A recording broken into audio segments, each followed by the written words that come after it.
Hi everyone, my name is Cindy and welcome to Senior Flicks. So I'm the Dietary Educator here at Shepherd Village, and today we're going to be going over some healthy eating and healthy living tips. So in this video, I'm going to be going over our Canada's food guide, Have Your Plate, and also why fruits and vegetables are so important in your diet. So let's begin with the Canada's food guide. So the Canada's Food Guide is a resource developed by Health Canada to help Canadians make healthier food choices. And this food guide aims to help Canadians improve their overall health, meet their nutrient needs, and also reduce the risk of nutrient-related chronic diseases and conditions. So you might be more familiar with the Canada's Food Guide from 2007. So this was a little bit more prescriptive. We have foods divided up into different food groups and then some recommended serving sizes for each of the food groups. Now, on the other hand, we have the 2019 Food Guide. So this is a little bit of a different, more visual model. And what you can see is a plate with like imageries of your protein, your carbohydrates, and then also your fruits and vegetables. So both models are using research-based recommendations, but the new approach is to emphasize kind of developing practical ways to incorporate more healthy foods into your diet rather than a very prescriptive, this is how many servings of each you should have. Let's take a little bit of a closer look at the Canada's Food Guide. So as you can see here, the food guide is divided into 3 sections. What we have is the Have Your Plate of fruits and vegetables. And then we have a quarter of your plate of whole grains. So this could be brown rice, whole grain bread, or quinoa. And then the other quarter is your protein. So we want to include a variety of protein, including lean protein, but also things like beans and lentils. So now let's talk a little bit about Have Your Plate. So Have Your Plate is another Canadian initiative that encourages us to fill half our plate with fruits and vegetables. And it is a visual approach to healthy eating and a way to ensure that you're getting all of the nutrients you need for your overall health. And also the goal of the program is to increase your overall intake of fruits and vegetables. So the Have Your Plate initiative is also supported and work in partnership with the Heart and Stroke Foundation, the Canadian Public Health Association, and also the Canadian Cancer Society. So now you might be asking yourself, I have seen the Have Your Plate and I've also seen Canada's Food Guide. Now, how do I use these tools to incorporate more fruits and vegetables into my diet? So it's very simple and I'll walk you through the steps. Let's break our day down to the fruits and vegetables we have at each meal, including snack. So here we have a diagram of the Have Your Plate. Again, it's the Have Your Plate of fruits and vegetables. And then we want to have our carbohydrate foods and then our protein foods and also water as a drink. So for example, what we can do to add fruits and vegetables into our diet, we can start with breakfast. So for breakfast, as an example, you can add you can add fruit to your cereal. You can add yogurt, have a yogurt parfait with fruits. You can have a smoothie with fruits, or you can include vegetables in your omelets or breakfast sandwiches. And then for snacks, you can get some pre-made vegetables cut up, for example, carrot sticks, celery sticks. They're all great snacks to have, and you can grab and go and have that with hummus or pita. And then for lunch and dinner, it's really easy if you have, for example, a side of roast vegetables, if you have a salad, things like that, or even adding vegetables to the soup that you're having with your meal can help you increase the amount of fruits and vegetables that you have. Right over here, you can see some examples of what I just talked about. The breakfast was your fruits, your lunch or dinner was a little bit of roast vegetables, some beans on the side, and a snack of vegetables, hummus, and maybe crackers. But looking at those, you might be thinking to yourself, Cindy, that's not what all of the food I have looks like. For example, not all of our foods are neatly arranged on a plate. What if I'm having a sandwich or other food like pizza, tacos, sushi, for example? All of these are a little bit harder to see the proportions of the food, but what we want to keep in mind is that the point of Have Your Plate and the Canada's new food guide is to be able to think about the proportions of your food rather than serving size. So we want to try to imagine what the food might look like if it was taken apart and put on a plate. For example, if you're having tacos and it has some lettuce and tomatoes, want to break that taco down. Would the tortilla fit into a quarter of the plate? Would the ground beef fit into the other quarter of the plate? And then is the rest of that vegetable is gonna be like half of the plate? And this is a great way you can use visualization to incorporate more vegetables and fruits into your meals. So now for the next part, you might have noticed that both Half Your Plate and Canada's Food Guide put an emphasis on fruits and vegetables. So what makes fruits and vegetables so great? Let's find out. Are great for several reasons, and these are only a few highlights I can give you. So to start, fruits and vegetables are a great source of water and hydration. For example, you might not be able to get your water's worth by having like 4 or 5 cups of water a day, but it can be helpful for you to get that in as well by getting your fruits and vegetables. They help keep you hydrated and help keep your body functioning well. So the next reason why fruits and vegetables are so great for you is that they're very nutrient packed. They're rich in vitamins, they're rich in minerals, they're rich in antioxidants, and also fiber. And all of these help improve your overall health and also make sure that your body is functioning as it should.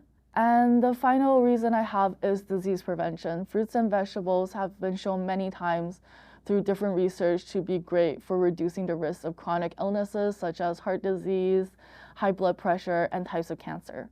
Yeah, like I mentioned in the previous slide, fruits and vegetables are such a great source of fiber, and fiber can be so beneficial for you to have in your diet as well. For example, fiber is very, very good for your digestive health. Fiber can help your digestive system run more smoothly by bulking up and making sure that your bowel movements are smooth.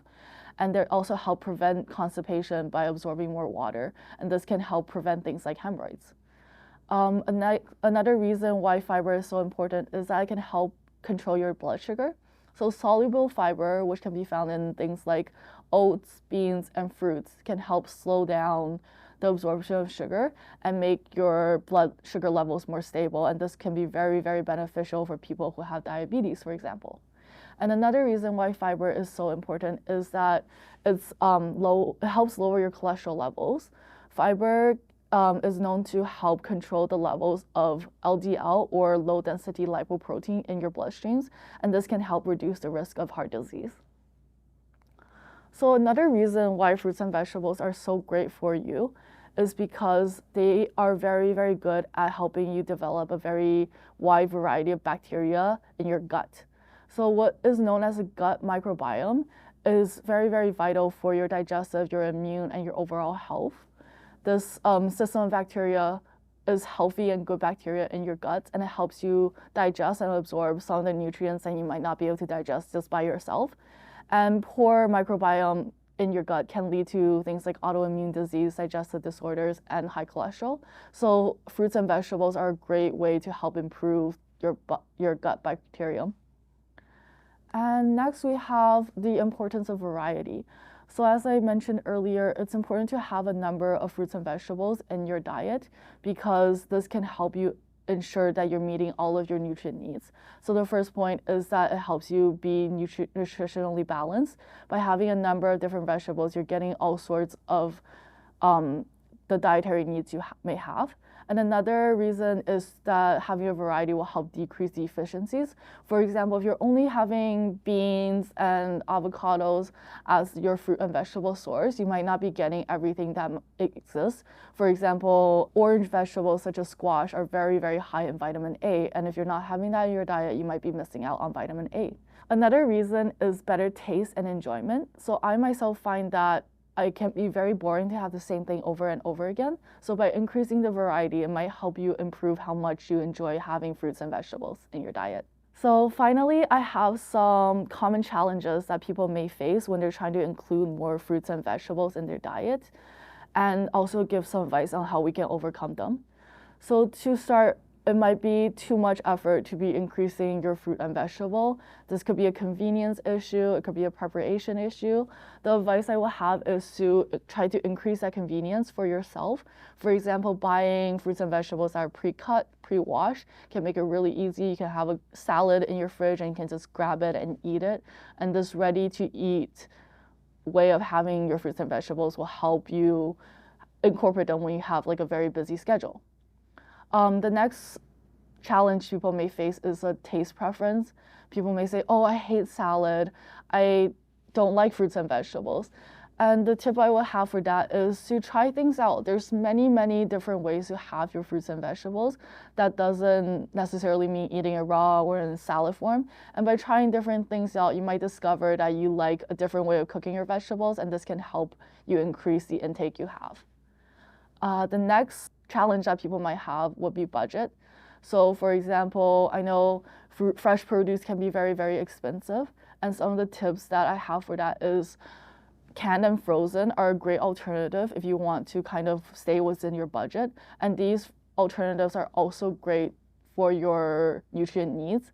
A few tips I will have for that is to just look for options of frozen and canned goods that are less processed and have lower amounts of salt in them.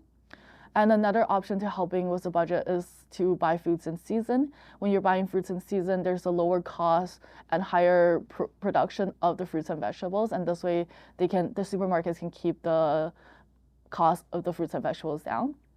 And another challenge that people might have when they're having fruits and vegetables is that they might go shopping and then grab like say 3 or 4 cucumbers or 3 or 4 apples, and then they bring it home, they don't eat it, and then it goes bad. And I can see that this can be very discouraging to some because they're spending all of that money and they're not able to enjoy the fruits and vegetables. So I have some storage tips. For example, different fruits and vegetables can be stored at different temperatures. Some go in the fridge, some go just on your counter, or some would be better in a cool, damp place like cool, dry place like a pantry or your basement, something like that. And Foodland Ontario, again, is a great resource because they have some charts and tables that'll tell you exactly where to store all of your produce and also any other things like canned goods, your cereals. They have a great resource for that. And my final tip to incorporate more fruits and vegetables in your diet is just to make it a challenge for yourself. Make it fun. For example, challenge yourself to try a different fruit or a different vegetable every week. And this can really help you increase variety and increase the amount of fruits and vegetables that you're having. So here are the references that I have in case you want to go a little bit deeper into any of the topics I mentioned today. And all of this will be linked in the YouTube description box below. And thank you so much for watching this video, and look forward to any new videos that we might have for Senior Flicks. Thank you.